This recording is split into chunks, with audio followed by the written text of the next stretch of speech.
तामिळनाडूचे ठिकाण आहे, कुंभकोणमच्या जवळ ठिकाण आहे आणि इथे हे विरिधी गिरीश ईश्वर म्हणून एक टेम्पल आहे. खूप मोठं मंदिर आहे.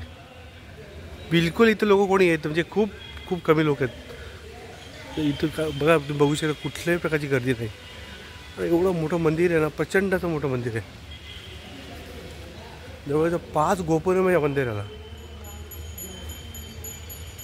खूप मोठं असं प्राचीन मंदिर आहे आणि समोरचं गोपुरम आहे.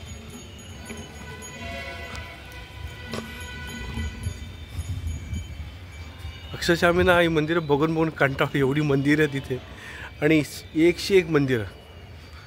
किती मोठी मंदिर बघा. हे जवळजवळ 300 ते 400 फुटाच्या वरती हे लांब आहे. इथून 400 बाय 400चं मंदिर आहे. हे समोर मोठं गोपुरम आणि हा समोर हॉल मंडप आहे मोठा आणि या साईडला एक प्रवेशद्वार म्हणजे गोपुरम आहे. तिकडे 2, 3, 4, 5 गोपुरम आहेत आणि आता आम्ही आतमध्ये प्रवेश करतोय.